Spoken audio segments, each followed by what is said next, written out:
স্বাস্থ্য দপ্তর সম্প্রতি নির্দেশ জারি করেছে, কোনো সরকারি হাসপাতালে স্পেশাল অ্যাটেন্ডেন্ট রাখা যাবে না। পরিবর্তে হাসপাতালে রোগীদের সঙ্গে থাকবেন তাদের বাড়ির লোক।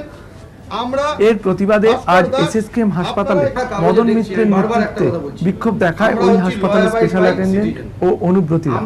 স্পেশাল অ্যাটেন্ডেন্ট যারা 40 বছর ধরে কাজ করছেন এবং অনুব্রতী যারা 10-15 বছর ধরে আছেন, রাতারাতি তাদের কাজ থেকে বের করে দেওয়ার চেষ্টা চলছে। তার বিরুদ্ধে আমরা প্রতিবাদ করতে এসেছিলাম। 10 তারিখ অবধি টাইম ওনারা নিয়েছেন। ঠিকাদার কর্মীদের মাইনে ঠিকমতো দিচ্ছেন না, ক্যাজুয়াল কর্মচারীদের আইডেন্টি কার্ড দিচ্ছেন না। সমস্ত মিলিয়ে তারা যদি 10 তারিখের মধ্যে না দেন, তাহলে আমরা 10 তারিখের পর আমাদের পরবর্তী আন্দোলন করব। গভর্নমেন্ট চাইছে এই দুটো স্টাফ অ্যাবলিশ করে তার জায়গায় প্রত্যেক পেশেন্টের জন্য তাদের বাড়ির একজন লোককে তাদের দেখাশোনা করার জন্য রাখা হবে।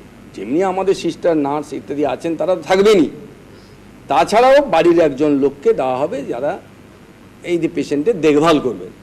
একই ইস্যুতে এদিন চিত্তরঞ্জন হাসপাতালের সুপারকে দীর্ঘক্ষণ ঘেরাও করে রাখে স্পেশাল অ্যাটেন্ডেন্টরা।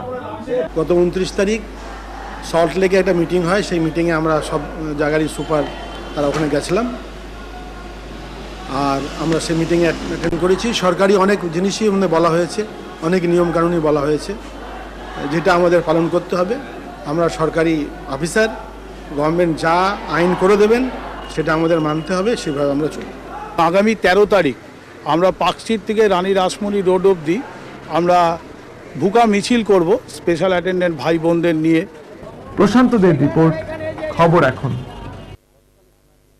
গতকালের ঘটনায় উদ্বিগ্ন গোটা চিকিৎসক মহল। আজ শহরের 7টি মেডিকেল কলেজের সুপার, অ্যাসোসিয়েশন অফ হেলথ সার্ভিসেসের সদস্যরা মেডিকেল কলেজে এক বৈঠকে মিলিত হন। এই ব্যাপারটা নিয়ে সরকার কি ভাবছেন? আজ আরজিকর হতে পারে, কাল এনআরএস হতে পারে, পরশু ন্যাশনাল হতে পারে, প্রিন্সিপালরাও কোনো হসপিটালে এরকম অ্যাসল্টেড হতে পারেন। সেই ব্যাপার নিয়ে সরকার কি ভাববেন? এবার নিশ্চয়ই সরকারকে আমাকে ভাববার সময় নিতে বলছি, এটা ভাবতেই হবে সরকারকে। আমরা সুপারিনটেন্ডেন্ট হিসেবে নিশ্চয়ই কিছু নিরাপত্তা অভাব বোধ করছি। আমরা আমাদের সরকার যা সিদ্ধান্তগুলো দেবে সেগুলো আমরা কার্যকরী করব। আইএমের পক্ষ থেকে মেডিকেলের অধ্যক্ষকে স্মারকলিপি দেওয়া হয়েছে। এই যে ঘটনাটা হয়েছে গতকাল, আমরা strongly IMA Calcutta branch strongly condemn করছে। আমরা বলেছি সমস্ত কালপ্রিটসদেরকে ইমিডিয়েটলি অ্যারেস্ট করতে হবে। আমরা একটা আলটিমেটাম দিয়েছি, রিটেন আলটিমেটাম দিতে যাচ্ছি, এখন দিয়ে দিচ্ছি। Within 24 hours all the culprits including the MLA যার নাম এফআইআর এ লেখা আছে, they should be arrested.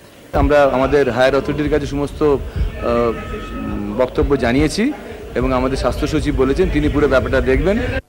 Super নিগ্রহের ঘটনায় ক্ষুব্ধ ছাত্র ইউনিয়নের সদস্যরা আজ মেডিকেল কলেজে বিক্ষোভ দেখান। প্রশান্তদের রিপোর্ট, খবর এখন।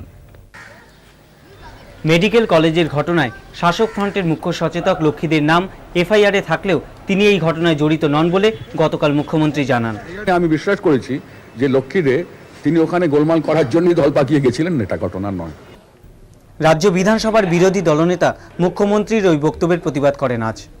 আক্রান্ত ব্যক্তিরা যাদের নামে এফআইআর করেছে তাদের তো এখন পর্যন্ত গ্রেপ্তার করা হয়নি। উপরন্তু মুখ্যমন্ত্রী বলে দিয়েছেন যে তাকে গ্রেপ্তার করা হবে না, তার কারণ তিনি কোনো অপরাধ করেননি। প্রশাসন তার দায়িত্ব পালন করবে, এটাই প্রশাসনিক দায়িত্বে যারা আছেন তারা চাইবেন। কিন্তু পশ্চিমবাংলায় লক্ষ্য করছি যে প্রশাসনকে ঠুটো জগন্নাথ করে দিয়ে রাইটার্স বিল্ডিং থেকে হুকুম দেওয়া হচ্ছে কাকে গ্রেপ্তার করা হবে, কাকে গ্রেপ্তার করা হবে না। সিপিএম আজ ফের জানিয়েছে এ নিয়ে দলীয় তদন্ত শেষ না হওয়া পর্যন্ত তারা কোনো মন্তব্য করবে না। জয়ন্ত চৌধুরীর রিপোর্ট, খবর এখন।